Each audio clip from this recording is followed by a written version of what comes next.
चलो तो स्टार्ट करते हैं। आज हम लेक्चर 4 के बारे में बात करने वाले हैं, ठीक है बेटा? तो रेडी हो जाओ। लेक्चर 4 में देखो हम क्या देखने वाले हैं बेटा। हम देखेंगे मोशन अंडर ग्रेविटी। तो ये है आपका मोशन अंडर ग्रेविटी, ठीक। अब यहाँ पे मोशन अंडर ग्रेविटी की अगर मैं बात करूँ आप लोगों से, तो देखो है क्या कि जो आपका मोशन होगा बेटा वो होगा आपका वाई एक्सिस के लॉन्ग, क्योंकि जितने भी अभी तक मोशन थे वो हम कैसा बात कर रहे थे, सिर्फ एक्स एक्सिस के लॉन्ग मोशन थे। एक मिनट, कलर में चेंज कर लो थोड़ा। जितने भी मोशन थे आपके वो थे बेटा एक्स एक्सिस के अलोंग, है ना? तो सबसे पहले हमें थोड़ा साइन कन्वेंशन को समझ लेना चाहिए। अच्छा, साइन कन्वेंशन की बात मैं यहाँ क्यों कर रहा हूँ, इससे पहले मैंने क्यों नहीं की? जैसे कि वहां पर भी हम साइन कन्वेंशन यूज कर रहे थे, लेकिन बेटा प्रॉब्लम ये थी कि वो बस वन डायमेंशनल मोशन होता था। और वन डायमेंशनल मोशन की जब भी हम बात कर रहे थे, तो वहां पर ऐसी हमें दिक्कत नहीं होती थी। जब प्लस एक्स है हम उसको प्लस डायरेक्शन मान लेते थे, नेगेटिव एक्स को हम नेगेटिव मान ले रहे थे। लेकिन जब इस तरह का टू डायमेंशनल, थ्री डायमेंशनल या फिर वाई एक्सिस के लॉन्ग, जेड एक्सिस के लॉन्ग बात कर रहे हो, तो प्रॉपर हमारे पास साइन कन्वेंशन होना चाहिए, ठीक। तो देखो ये है आपका बेटा एक्स एक्सिस, ये है आपका बेटा वाई एक्सिस, क्लियर। अब मेन प्रॉब्लम देखो यहाँ पर ये है कि आप एक्स एक्सिस, है ना, को मीन्स पॉजिटिव एक्स एक्सिस को या तो आप पॉजिटिव डायरेक्शन ले सकते हो या फिर आप नेगेटिव भी ले सकते हो, ऐसी कोई प्रॉब्लम है नहीं। लेकिन मैं कह रहा हूँ कि आप प्रेफर करना कि जो आपका रेक्टेंगुलर कोऑर्डिनेट सिस्टम है, आप अकॉर्डिंगली ही डायरेक्शन अपनी मतलब साइन कन्वेंशन को प्रेफर करना। उसका रीजन मैं बता देता हूँ कि जब आप ग्राफ ड्रॉ करते हो, है ना, तो ग्राफ ड्रॉ करने में आपको एक अलग से फायदा हो जाता है। साइनों के चक्कर में फंसना नहीं पड़ता। अगर आप साइन को चेंज करते हो, मान लो आपने नेगेटिव वाई एक्सिस को प्लस पॉजिटिव डायरेक्शन ले लिया, है ना, तो अगर मान लो ग्राफ आपसे बनवाया जाए, तो हो सकता है कि आप थोड़ी उसमें गलतियां कर बैठो, ठीक है। जब हम ग्राफ ड्रॉ करेंगे तो इन चीजों के बारे में और आगे चल के बेटा बात करने वाले हैं, ठीक। तो सबसे पहले साइन कन्वेंशन हो गया कि आप पॉजिटिव एक्स एक्सिस को पॉजिटिव डायरेक्शन, नेगेटिव एक्स को नेगेटिव डायरेक्शन, पॉजिटिव वाई को पॉजिटिव डायरेक्शन और नेगेटिव वाई को नेगेटिव डायरेक्शन की बात, आई मीन ये साइन कन्वेंशन हो गया, क्लियर। अच्छा, नेक्स्ट हम बात कर लेते हैं बेटा कि अगर आपसे मोशन की ही बात करी गई है और जो मोशन है वो आपका वर्टिकल डायरेक्शन में है, ठीक है, वर्टिकल डायरेक्शन में, मीन्स मान लो यहाँ से आपको एक बॉल ड्रॉप कर दी गई, ऐसा कुछ समझो। यहाँ से कोई बॉल ड्रॉप कर देगी लाइक, या फिर ड्रॉप ही करनी है तो जीरो मान लो। अच्छा, ये तो नीचे आती भाई, मान लो आप किसी बिल्डिंग से बॉल को नीचे ड्रॉप करते हो तो वो नीचे आती है ना, ऊपर उठ के थोड़ी ना जाती है ना, नॉर्मल केसेज में। तो जब ऐसा होता है तो इसको नीचे लाने के लिए रेस्पॉन्सिबल कौन होता है? तो आप बोलोगे भैया एक्सेलरेशन ड्यू टू ग्रेविटी। मैं बोला किधर एक्ट करता है एक्सेलरेशन ड्यू टू ग्रेविटी? आप बोलोगे हमेशा ही डाउनवर्ड एक्ट करता है। कितना होगा डायरेक्शन के साथ? तो आप लिखोगे माइनस जी मीटर पर सेकंड स्क्वायर। वैल्यू कितनी होती है? तो आप बोलोगे -9.81 मीटर पर सेकंड स्क्वायर। माइनस क्यों लगा रहा हूँ? क्योंकि डायरेक्शन है भैया negative, I mean downward direction है, तो मैंने माइनस साइन लगा लिया। कैलकुलेशन पर्पज से अगर क्वेश्चन में मेंशन नहीं है कि ये वैल्यू लेनी है, तो हम इसको समटाइम्स 10 मीटर पर सेकंड स्क्वायर भी ले लेते हैं। हम ये मीन्स कैलकुलेशन को थोड़ा इजी बनाने के लिए ले लेते हैं, क्लियर है भैया? तो अब देखो, सबसे पहले तो आपको ये बाई एक्सिस के अलोंग मोशन होने वाले हैं, है ना, क्योंकि मोशन अंडर ग्रेविटी है। ये होगा मोशन अलोंग वर्टिकल, ठीक भाई। अच्छा, मान लो चलो नेक्स्ट पेज से ही बात करता हूँ। जैसे ये आपका क्या है, एक्स एक्सिस, वाई एक्सिस हो गया और ये आपका एक्स एक्सिस हो गया। अब जितनी भी बातें हैं वो वर्टिकल के अलोंग होने वाली है। किधर होने वाली है बेटा? वर्टिकल के अलोंग होने वाली है। तो वर्टिकल में जितने भी वेक्टर आपके ऊपर की तरफ होंगे उन्हें आप पॉजिटिव साइन के साथ लोगे, और जो वेक्टर आपके डाउनवर्ड डायरेक्शन में दिखेंगे उनको आप नेगेटिव साइन के साथ लेने वाले हो, क्लियर है भाई? जैसे सबसे बेसिक सा एग्जांपल होता है कि मान लो आप ग्राउंड पर खड़े हो, ठीक है भैया, और आपने एक बॉल को थ्रो कर दिया ऊपर विद सम वेलोसिटी यू, ठीक। अब क्या है कि आप यहाँ पर कहाँ भाग गए हम। हाँ, अगर वेलोसिटी की बात करोगे कि भाई velocity, initial velocity along Y direction, तो इसको आप प्लस यू लिखोगे। अच्छा, और अगर मैं बोलूं भाई एक्सेलरेशन अलोंग वाई, तो ये आपका माइनस जी के बराबर होगा, है ना। या फिर इसको समटाइम्स आप ऐसे भी देखते हो, -10 मीटर पर सेकंड स्क्वायर, क्योंकि यहाँ सफिक्स में मैं वाई बोल ही रहा हूँ, तो कोई दिक्कत की बात नहीं है। अदरवाइज कुछ बच्चे इसको ऐसे भी लिखना प्रेफर करते हैं कि 10 मीटर पर सेकंड स्क्वायर इन माइनस जी के, नेगेटिव वाई मतलब माइनस जी के, ठीक। चलो, अब यहाँ पे कुछ टर्म्स होते हैं, जैसे आपने नॉर्मल केसेस में देखा होगा कि किसी ऑब्जेक्ट को हम बेटा अगर वर्टिकली अपवर्ड फेंकते हैं तो वो कुछ हाइट अचीव करता है, फिर वापस उसी पाथ को फॉलो करते हुए नीचे गिर जाता है। ठीक है, थोड़ा बहुत डेविएशन इसमें हो सकता है due to air resistance and all that, drag force. लेकिन अगर हम आइडियल सिचुएशन की बात करें तो वर्टिकली नीचे गिरना चाहिए। फिलहाल यहाँ पाथ को दिखाने के लिए मैंने थोड़ा इसको अलग बनाया है, लाइक दिस। अच्छा, ऐसा ही होता है ना नॉर्मल केसेस में भाई, किसी का ऐसा तो नहीं है कि किसी ने एक बॉल को थ्रो किया और वो कभी लौटी ही नहीं, है ना। ऐसा तो नॉर्मली तो नहीं होता। चलो भाई, तो यहाँ पे कुछ टर्म्स हैं जो ने हम कैलकुलेट करने वाले हैं। सबसे पहला कि भाई कितनी देर तक ये बॉल जो है वो हवा में रही, मतलब ग्राउंड से, कॉन्टेक्ट से दूर रही, तो इसको हम बोलते हैं बेटा टाइम ऑफ फ्लाइट, जो टाइम लगता है कि टाइम ऑफ फ्लाइट कितनी होगी। ठीक, इसको हम बोल देते हैं कैपिटल टी। अच्छा, निकालने कैसे वाले हैं बेटा हम टाइम ऑफ फ्लाइट को, तो देखो कैसे निकालेंगे। मैं क्या कह रहा हूँ कि भाई देखो, एक बॉल को आपने या फिर किसी ऑब्जेक्ट को फेंका था, वापस वो कुछ देर के बाद में वापस कहाँ पे आ गया, ग्राउंड पर आ गया। ग्राउंड से गया था और वापस ग्राउंड पर ही आ गया। क्या मतलब है इसका कि जो डिस्प्लेसमेंट है अलोंग वाई डायरेक्शन वो कितना हो गया आपका, जीरो हो गया। ठीक है, तो अगर ऐसा है, जीरो हो गया है, दैट मीन्स, सॉरी, हाँ, जीरो हो गया, दैट मीन्स आप लिखो S Y, second equation of kinematics. अच्छा, एक और चीज, जो एक्सेलरेशन ड्यू टू ग्रेविटी होता है बेटा, ये तो एक कांस्टेंट है एक्सेलरेशन, और जो कांस्टेंट एक्सेलरेशन है तो आपकी जो इक्वेशन ऑफ काइनेमेटिक्स है वो वर्क करेगी यहाँ पर। ठीक है, मोशन अंडर ग्रेविटी में कोई दिक्कत नहीं है। ठीक है, in ideal situation S Y equal to आपका होगा बेटा U by T plus half of A by into T square. अगर मैं टाइम ऑफ फ्लाइट की बात कर रहा हूँ, means for small T equal to capital T, S Y जो होगा ये कितना होगा बेटा, ये तो जीरो है कंप्लीट जर्नी में, डिस्प्लेसमेंट अलोंग वाई। ये प्लस यू था, इसको मैंने टी लिख दिया, प्लस हाफ, एक्सेलरेशन जो है वो कितना लोगे, minus G into T square. ये हो जाएगा आपके पास U T is equal to half of G T square. ऐसे कर सकते थे, या फिर मैं कह रहा हूँ कि आप ऐसे मत करो, क्योंकि आपका एक सॉल्यूशन यहाँ से आपको दिखेगा ही नहीं, वो कैंसिल आउट हो जाएगा। आप ऐसे जाओ कुछ, टू यू टी, है ना, minus G T square equal to zero. तो यहाँ से आप जब टी कॉमन लोगे तो ये आएगा आपका two U minus G T equal to zero. यहाँ पे जो पॉसिबल रिजल्ट हो सकते हैं वो हो सकता है आपका टी इक्वल टू जीरो, और एक हो सकता है टू यू बाई जी। अब इसका मतलब क्या है कि भाई टी इक्वल टू जीरो, तो आपको ये समझना पड़ेगा कि भाई टी इक्वल टू जीरो वो टाइम, क्योंकि ये तो मैथमेटिक्स है, आपको एग्जैक्ट रिजल्ट देगी कि डिस्प्लेसमेंट जीरो कब कब था। तो सबसे पहला इसने क्या बोला कि भैया T equal to zero, initially ball ground पर ही थी, डिस्प्लेसमेंट ऑलरेडी जीरो था अगर आपने नहीं फेंकी थी तो। ठीक है, लेकिन ये अपने काम का रिजल्ट नहीं है।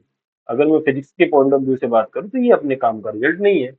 अपने काम का रिजल्ट तो ये है, अगर मैं टाइम ऑफ फ्लाइट की बात कर रहा हूँ तो टाइम ऑफ फ्लाइट कितना होना चाहिए बेटा, तो आप यहाँ पे लिख लो कि time of flight, that is capital T, ये होना चाहिए आपका कितना, टू यू बाई जी के बराबर। सही है, चलो आगे बात कर लेते हैं। नेक्स्ट हम बात करते हैं बेटा, टाइम ऑफ फ्लाइट हो गया आपका, अब टाइम ऑफ असेंट की बात कर लेते हैं, फिर हम टाइम ऑफ डिसेंट की बात करेंगे। तो देखो, टाइम ऑफ असेंट मीन्स ऊपर जाने का टाइम। तो टाइम ऑफ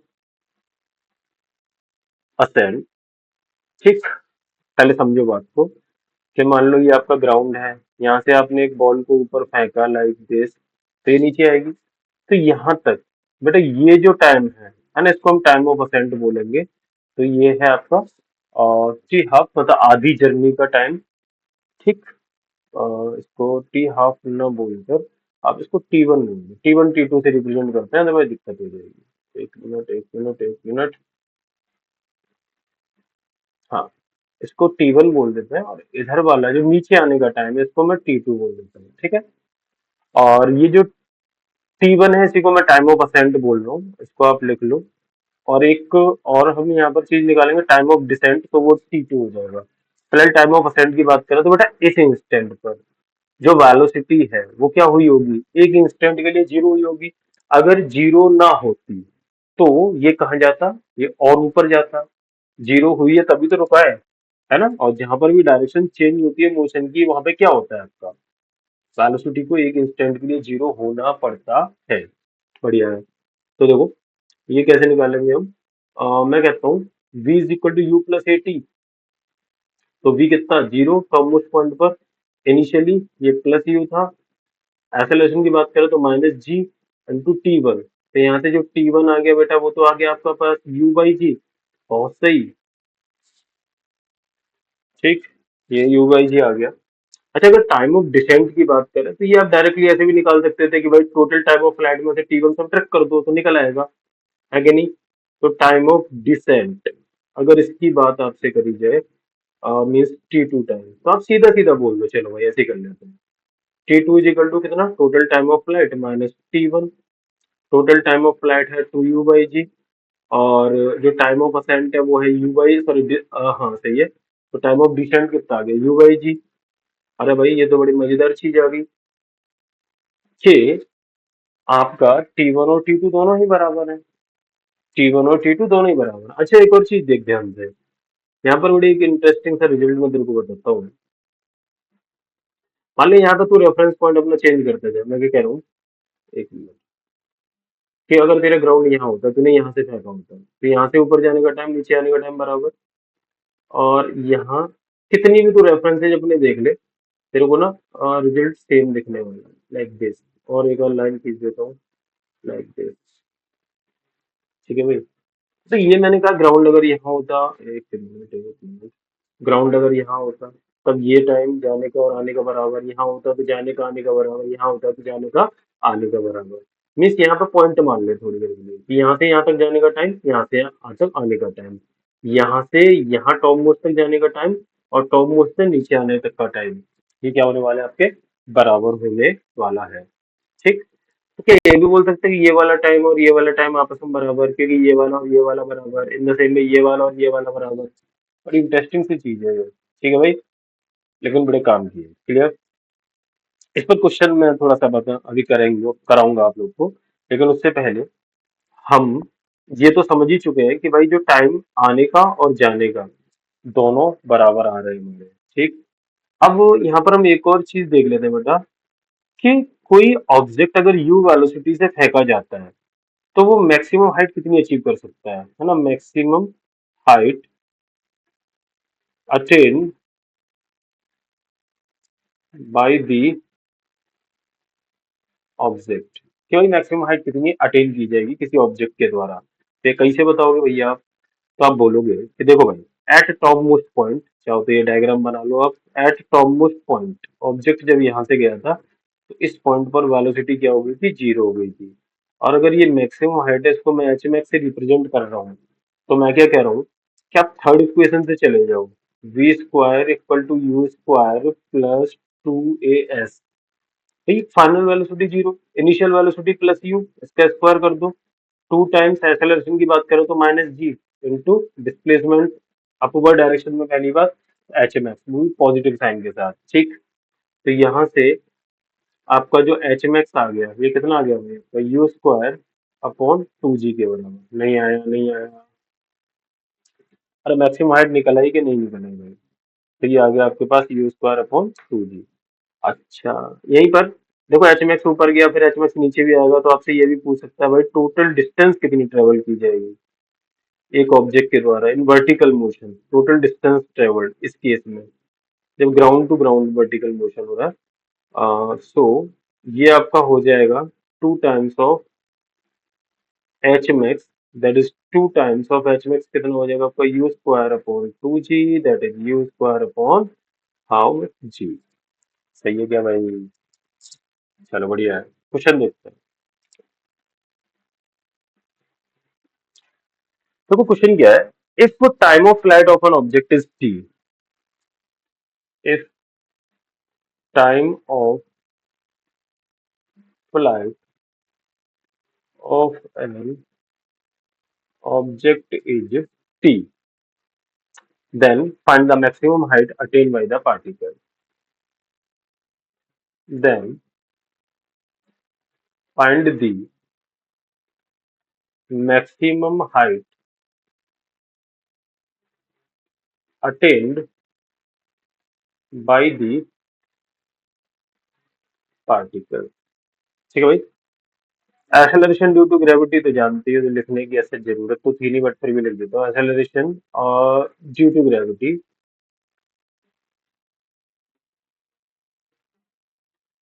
ये आपका हो गया जी के बराबर। ठीक है भाई। तो टाइम ऑफ फ्लाइट होता है बेटा आपके पास 2u/g, सही बात है।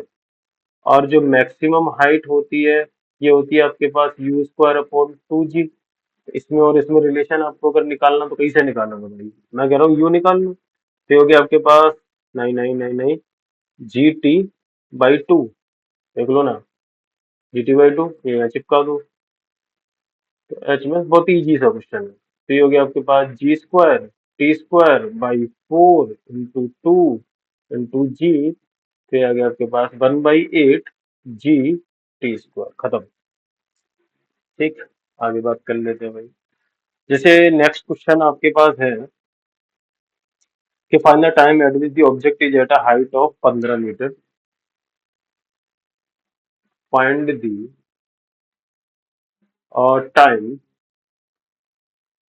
Eight which the object is eight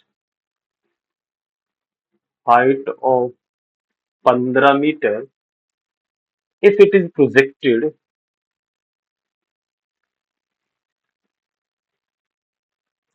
with 20 meter per second in vertically upward direction, in vertically upward direction। ठीक है भाई। यहाँ पे जो जी दे रखा है आपको कहा है कि 10 मीटर पर सेकंड स्क्वायर ले लो बेझिझक, ऐसा मतलब मेंशन कर रखा है क्वेश्चन में। आपको निकालना भाई, कैसे निकालोगे। आपसे पूछा था टाइम कितना होगा, तो ध्यान से मैं क्या कह रहा हूँ कि मान लो आपका ये ग्राउंड है, यहाँ से आपने एक ऑब्जेक्ट को फेंका with some velocity how much, 20 metre पर सेकंड। ये आपका यू था, ये कुछ ऐसे जाएगा जाएगा जाएगा फिर नीचे आएगा। ठीक है। और आपको जो एच इजिकल टू 15 मीटर है, मान लो वो यहाँ पर है, ये है आपको कितना बेटे, 15 मीटर। तो यहाँ पर दो टाइम हो सकते हैं। एक तो देखो जाते टाइम वो अचीव करे इसको, मीन्स ये वाला टाइम हो सकता है, इसको मैं T1 बोल दूं। एक हो सकता है यहाँ तक, है ना, इस हाइट पर वापस कितनी देर में होगा, तो मैं कहता हूँ यहाँ से और यहाँ तक पहुंचने का जो टाइम है, इसको मैं बोल देता हूँ T2। मेरे ख्याल से देखो दो टाइम है, मीन्स जिस पर आपका जो ऑब्जेक्ट है वो आपका कहाँ पर आएगा, इस हाइट पर देखने को मिलेगा। अच्छा, निकालोगे कैसे, मैं क्या कह रहा हूँ कि देख, आप लगाओ S is equal to U T plus half of AT²। तो जो ये एस होगा ये कितना हो जाएगा आपका, पहली बात देखो बेटा रेफरेंस यहाँ है अपना, है ना, मैं तो ओरिजिन मैंने इस यहाँ मान रखा है, रेफरेंस यहाँ है ग्राउंड पे। तो ऊपर देखोगे तो वो पॉजिटिव डिस्प्लेसमेंट है और नीचे नेगेटिव डिस्प्लेसमेंट होगा। अगर अपने रेफरेंस से कोई नीचे चला जाता है उससे तो नेगेटिव डिस्प्लेसमेंट होगा। क्लियर भाई। तो फिलहाल मैं इसकी बात करता हूँ, ये कितना होगा आपके पास। तो देख भाई ये आपके पास है +15 मीटर, यू की बात करें तो ये है 20 T प्लस हाफ -10 × T²। -10 के लिए समझ में आता है क्योंकि एक्सेलरेशन डाउनवर्ड डायरेक्शन में। थोड़ा सिंप्लीफाई कर लो, तो ये आ जाएगा आपके पास 15 is equal to 20T -5T², 5 से डिवाइड कर दो और इसको थोड़ा रीअरेंज कर लो तो T² -4T, और ये हो जाएगा आपका पास +3 इक्वल टू 0। रूट्स वगैरह आप कैसे मतलब कैसे निकालोगे भाई इसका, कि टी की क्या क्या पॉसिबल वैल्यू है, तो मैं कहता हूँ 3 × 1, तो 3 + 1 करके आ जाएगा ये। तो -3t plus 3 equal to 0, T common ले लो, कितना हो गया भाई? t-1 -3 कॉमन ले लो, कितना हो गया? t-1 इक्वल टू 0, तो t इक्वल टू 1 आ गया एक रिजल्ट, और t इक्वल टू 379। अब बिल्कुल सही बात है, दो टाइम आने भी चाहिए थे, है ना? तो मैं कहता हूँ t1 कितना हो गया? ये हो गया आपके पास बेटे 1 सेकेंड। और अगर मैं t2 की बात करूँ तो ये कितना हो गया? ये हो गया आपके पास 3 सेकेंड के बराबर। सही बात। t1 भी निकल आया, t3 भी निकल आया। अच्छा, एक और चीज बेटे, देख मैं क्या कर रहा हूँ, यहाँ से यहाँ तक टाइम t2 लगा है, और अभी पिछले जस्ट मैंने यहाँ पे जो मैंने बोला था ना रेफरेंस मान के, 1 मिनट कहाँ बन गया, यहाँ, कि यहाँ इस ड्यूरेशन में टाइम बराबर, इसमें बराबर, इसमें बराबर, इसमें बराबर, इसमें बराबर, इसमें इसमें इसमें, तो ये चीज यहाँ पे हम अप्लाई भी तो कर सकते थे। मैं कहता हूँ देखिए, यहाँ से यहाँ तक जाने का टाइम अगर t1 है, तो यहाँ से यहाँ तक आने का टाइम भी तो t1 है। मानता है कि नहीं मानता? मानना ही पड़ेगा, यही तो कह रहा है वो मुझे। अच्छा, तो अब जो टोटल टाइम ऑफ फ्लाइट है वो कितना है? t1 प्लस t2 है। तो t इज इक्वल टू कितना हो गया आपका? t1 plus t2। बहुत सही। मतलब किसी पर्टिकुलर हाइट पर वो दो बार होगा, अगर वो दोनों टाइम को हम ऐड करेंगे तो वो किसके बराबर होता है? Time of flight. इस चीज को मैं मैथमेटिकली भी प्रूव करा सकता था, आप भी कर सकते हो, एक बार ट्राई करना, ठीक है?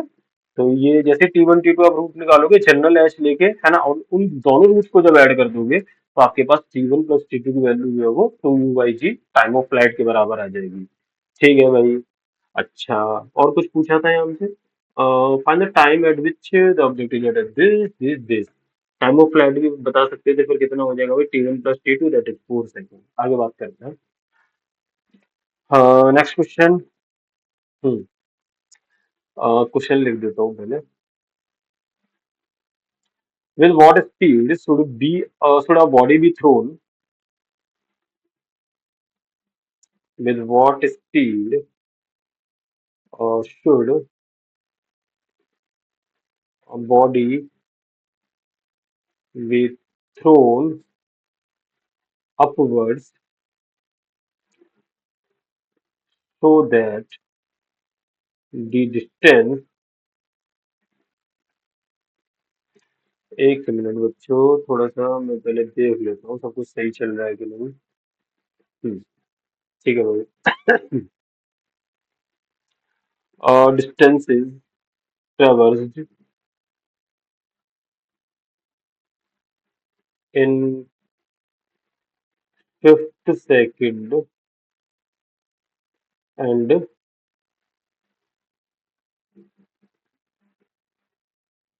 sixth second, है ना भाई? आर इक्वल, पहले क्वेश्चन को ध्यान से पढ़ना तो थोड़ा आपको समझ आएगा। कह रहे कि with what speed should a body be thrown upward so that the distance traversed in fifth second and sixth second are equal. पांचवें और छठवें सेकंड में जो डिस्टेंस है बेटा वो इक्वल होनी चाहिए। ये कब पॉसिबल है? ध्यान से, मैंने कहा देख तेरा ये ऑब्जेक्ट है, इसको तूने यू वेलोसिटी से फेंका है, ये कुछ हाइट जाएगा, फिर ये क्या करेगा? वापस आएगा। सही बात। लेकिन टॉप मोस्ट पॉइंट पर इसकी वेलोसिटी जीरो हुई होगी। अब मैं थोड़ा देख लाइन बना रहा हूँ, तुझे तब थोड़ा सा आइडिया लगेगा। मान ले ये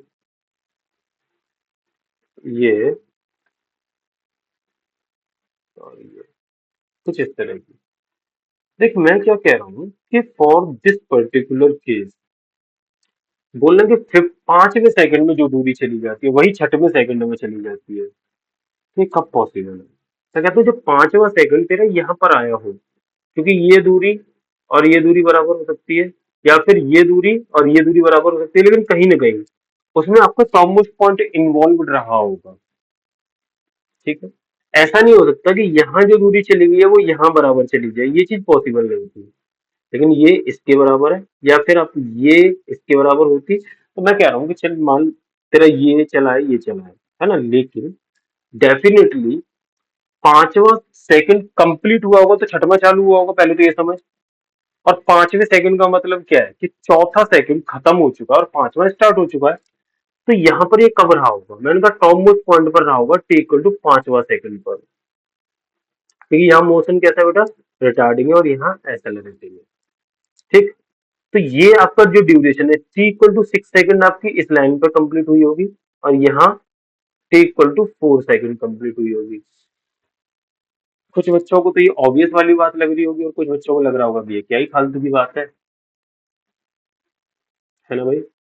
इसको समझो थोड़ा सा कि 5वां सेकंड और 6वें सेकंड में जो डिस्टेंस ट्रेवल करी जाती है वो बराबर करी जाती है बेटा।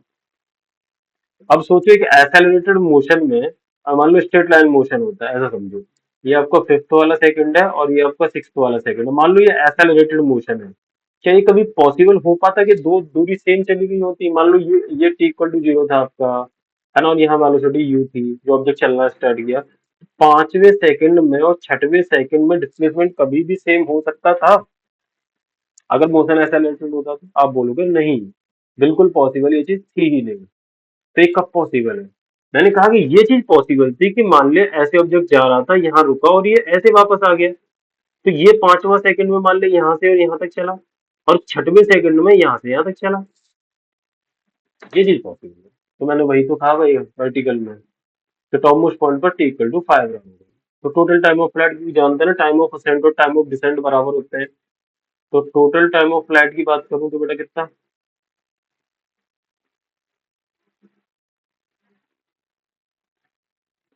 है जी? टोटल टाइम ऑफ फ्लाइट हो जाएगा आपका 10 सेकंड सीधा। अब आए, ऊपर जाने का टाइम और नीचे आने का टाइम बराबर होंगे तो 10 सेकंड हो गया, खत्म। टाइम ऑफ फ्लाइट जानता है किसके बराबर होती है? ये होती है आपकी 2u/g के बराबर। तो ये हो गया आपका 10 2u/g, जी की वैल्यू 10 ले लो भैया। तो यहाँ से आपका जो u आएगा वो आएगा आपका 100/2, दैट इज 50 मीटर पर सेकेंड। सही है भाई। अगर जी की वैल्यू 9.8 अगर बोल रहा होता कि ले लो वही, तो ये आता आपका 49 मीटर पर सेकेंड। लेकिन यहाँ पे बड़ी इंटरेस्टिंग सी चीज है, मतलब एक नोट करने वाली बात है।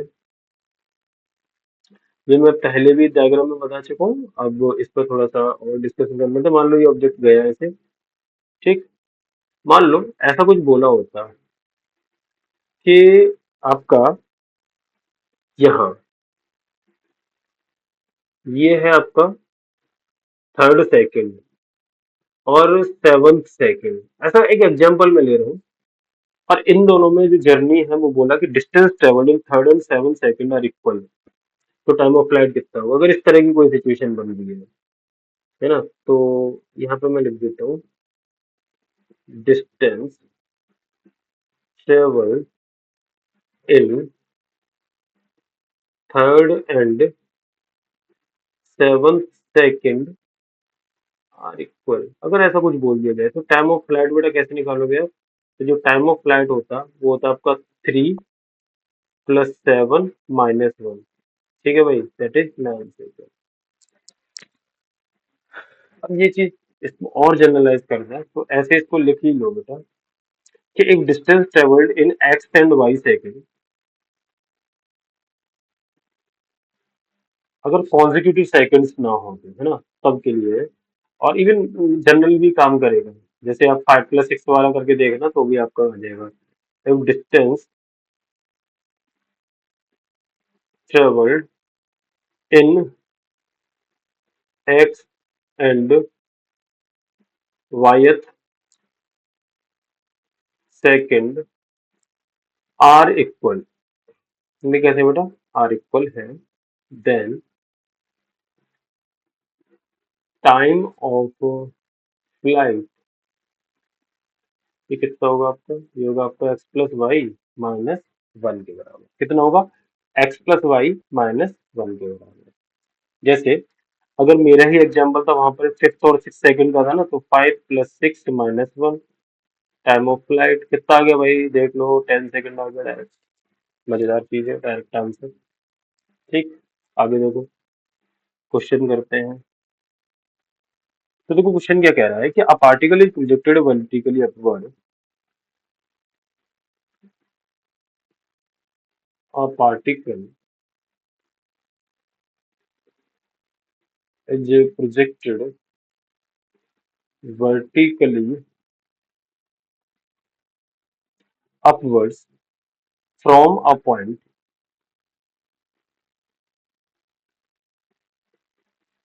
A on the ground, है ना? It takes t1 time to reach at point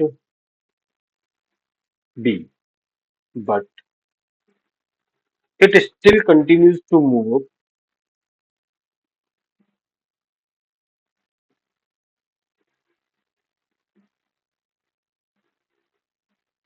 ठीक?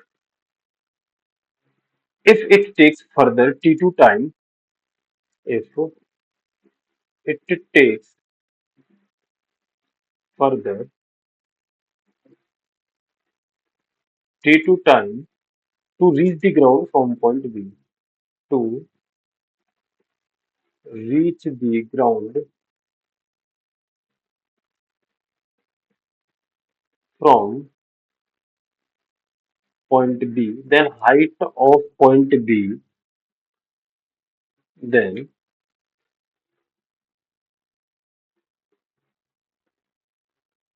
height of point B from the ground is.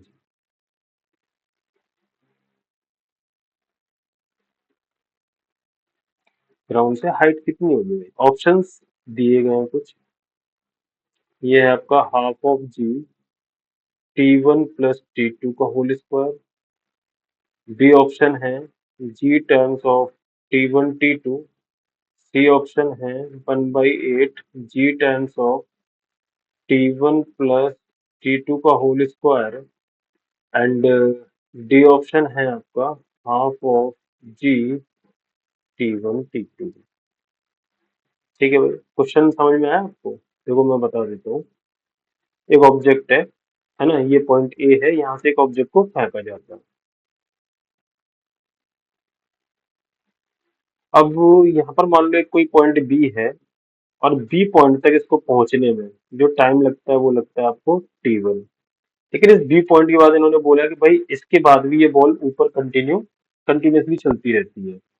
लेकिन यहाँ से जब ये ग्राउंड तक पहुंचती है तो उसमें जो अगेन टाइम लगता है वो t2 टाइम लगता है। तो एटलीस्ट में इतना तो मेरे को समझ में आएगा कि भाई t1 plus t2 time of flight के बराबर होना चाहिए। ठीक है, और टाइम ऑफ फ्लाइट 2u/g होता है।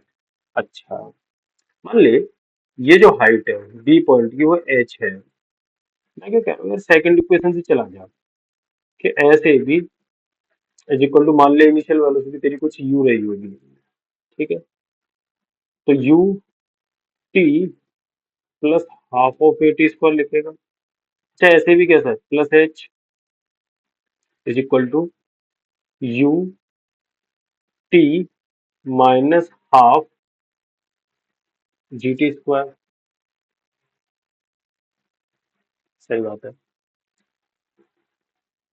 ओके, अब नाउ जरा इस क्वाड्रेटिक, देख टी में क्वाड्रेटिक बनेगी, इसको थोड़ा कर मॉडिफाई। तो ये हो गया तेरा G T square minus 2ut plus 2h equal to 0। Quadratic बन गई ना टी में। अब मान ले इसके तेरे दो रूट्स हैं, एक हो गया तेरा t1 और दूसरा रूट हो गया तेरा t2। तो जो सम ऑफ रूट है वो किसके बराबर होता है बेटा? t1 plus t2। ये होता है तेरा माइनस b अपॉन a के बराबर। तो ये हो जाएगा तेरा माइनस ऑफ -2u/g। मीन्स ये हो गया आपका 2u/g। In the same way product of root जो होता है वो होता है तेरा c upon a। That means 2sc के बराबर हो गया। और अगर इसकी बात करूं तो ये कितना हो गया बेटे? g हो गया। तो यहाँ से तेरा जो h है वो हो जाएगा g/2 t1 t2। कौन सा ऑप्शन सही है? डी ऑप्शन सही है। हाँ, तो ये रिजल्ट होगी। देख लो एक बार, है ना।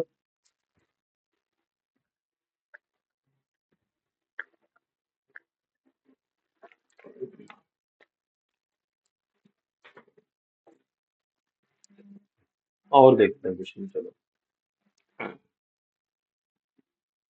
एक क्वेश्चन है, point move in straight line under the retardation a point moves uh, in a straight line under the retardation, और ये दिया है बेटा आपको a times of v square, where v is the velocity और a जो है ये क्या है आपका कांस्टेंट है, एक्सेलरेशन नहीं है। If the initial value is u, if the initial value is velocity is u meter per second, the distance covered in t second,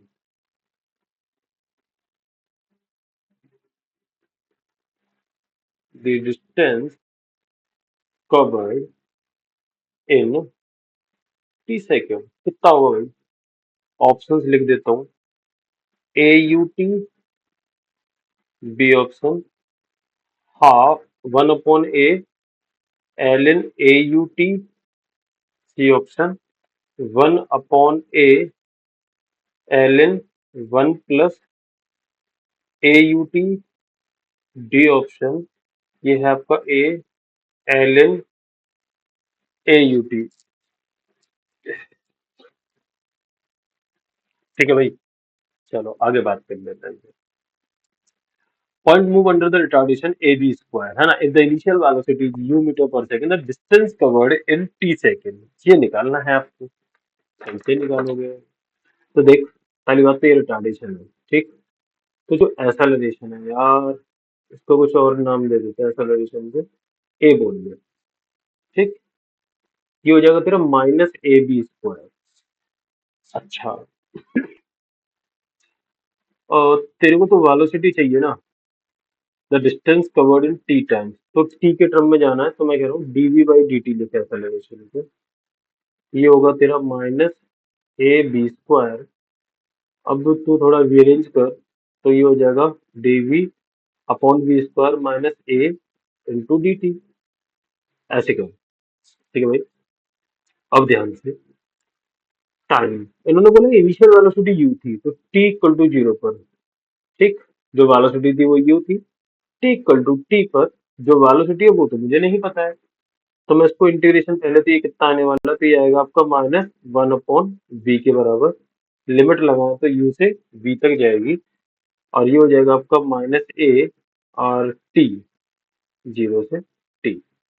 तो यहाँ से आपका जो मिलेगा बेटा वो मिलेगा -1/v plus 1/u is equal to -at, ठीक, ध्यान से, मैंने कहा 1/v is equal to 1/u plus at, rearrange कर लिया, इसको इधर ले गया, इसको उधर पटक दिया, तो यहाँ से 1/v आएगा आपका, यू एलसीएम ले लो, 1 + u at, तो v जो हो गया वो हो गया u/1 + u at, ठीक है भाई।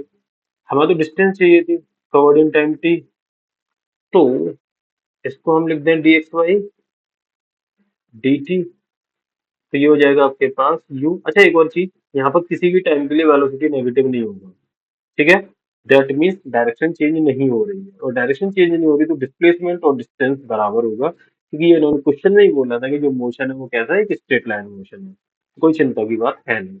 अब डायरेक्टली क्या करो, u/1 + u at, तो dx is equal to u/1 + u at, ये dt इंटीग्रेशन कर दो।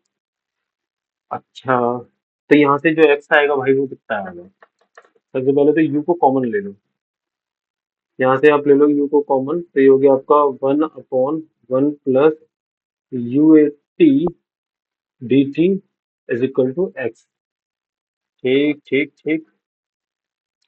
तो ये जो डिस्टेंस आएगा देखो, ये बेटा लॉग में जाने वाला है पहली बात तो, है ना, तो ये आएगा आपका u, और यहाँ पर चेन रूल लगाना पड़ेगा हमें, पहले तो एल इन 1 + u at, है ना, डिवाइडेड बाई, अब इसको डिफरेंशिएट करोगे, अंदर वाले पार्ट को डिवाइड करोगे, है ना, तो UAT को डिफरेंशिएट करोगे तो ये आएगा UA नीचे, ठीक।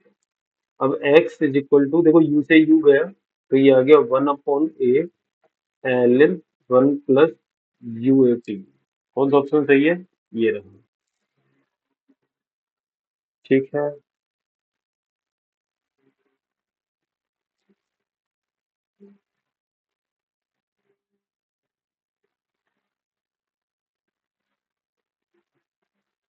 अच्छा, एक क्वेश्चन और करते हैं।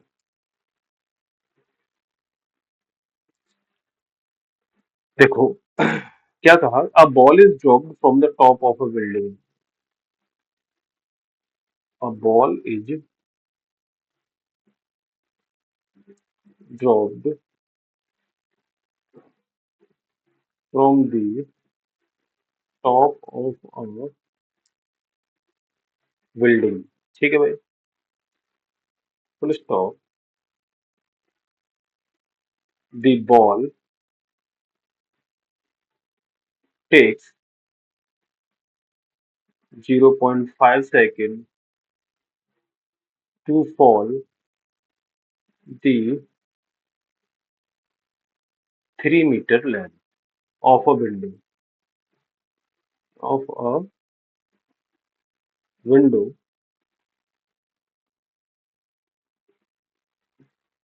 some distance from the top of a building, ठीक है,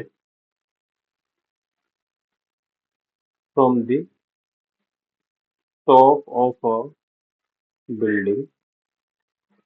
आगे क्या बोला, if the velocity of the wall at the top and at the bottom, like ऐसा समझो ना, डायग्राम ही बना देता हूँ। मान लो एक ये बिल्डिंग है और यहाँ कहीं पे एक खिड़की है, ठीक है भाई। तो ये है टॉप मोस्ट पॉइंट खिड़की का। अगर मैं इस खिड़की की बात करूं बेटा, तो इन्होंने दे भी रखा है, a ball is dropped from the top of building, the ball takes 0.5 second.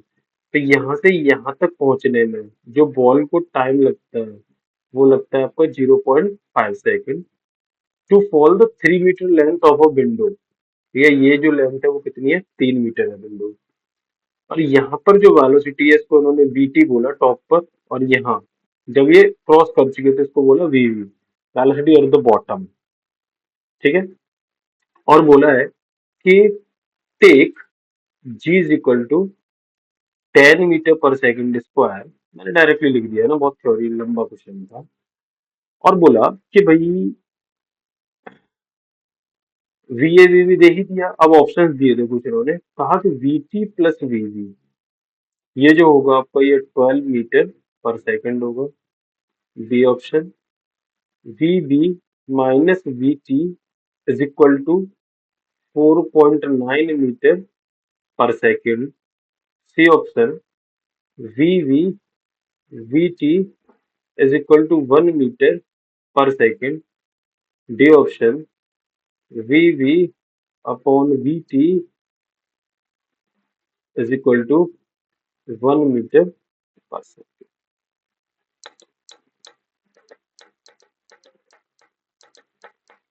अच्छा यार, ये है क्वेश्चन पूरा। मान लो यहाँ पे वेलोसिटी आपकी ड्रॉप की गई है तो यहाँ तो जीरो रही होगी, लेकिन यहाँ पे VT तो जीरो नहीं रहा होगा ना यार। और आपको ये चीज दे रखी है तो आप यहाँ पे एक तो लगा दो V equal to U plus AT first खिड़की के लिए। तो भाई फाइनल वेलोसिटी जब इसको क्रॉस कर चुकी है कितनी, VV है। डायरेक्शन माइनस है। U की बात करें, जस्ट खिड़की पर जब पहुंची थी तो वेलोसिटी डाउनवर्ड थी, कितनी थी, -VT थी, है ना। एक्सेलरेशन की बात करें तो -G इनटू टाइम की बात करें तो कितना बेटे, 0.5। इवन इसकी वैल्यू भी दे रखी है, 10 लेने को बोला उन्होंने। तो -VV is equal to -VT minus 10 into 0.5, तो ये हो जाएगा आपके पास -5। तो V V V T minus VV is equal to -5 है। अदरवाइज मैं इसको लिख सकता हूँ VV minus VT is equal to 5। एक तो ये हो गया। अच्छा, और देखो हम क्या कर सकते थे, हम थर्ड इक्वेशन अगर लगाते तो मैं लिखता फाइनल वेलोसिटी का square equal to initial velocity का square plus 2 into -10 into display, भैया डिस्प्लेसमेंट भी नीचे है ना, तो इसको भी नेगेटिव साइन से लेना पड़ेगा। तो डिस्प्लेसमेंट है वैसे 3, वो -0.5, जी सॉरी 0.5 तो टाइम था, ठीक है भाई, तो ये हो गया आपका -3। तो यहाँ से आपका VV square minus V T square की बात करें तो माइनस माइनस प्लस हो जाएगा, और ये आ जाएगा आपके पास 60। तो ये भी लिख सकता हूँ वीवी माइनस वी टी और VV plus V T is equal to 60, और वीवी माइनस वी टी मुझे ऑलरेडी पता है कितना, 5। तो ये कितना हो जाएगा आपका, VV plus V T is equal to 60/5, that is 12 metre पर सेकंड। कौन सा ऑप्शन हो जाएगा बेटे, ए ऑप्शन आपका सही हो जाएगा। चलो ठीक है, तो अभी आज की क्लास में इतना ही रखते हैं, है ना। बाकी क्वेश्चन आप खुद से प्रैक्टिस करना, कोई डाउट है आप डिस्कस कर सकते हैं, ठीक है। Thank you.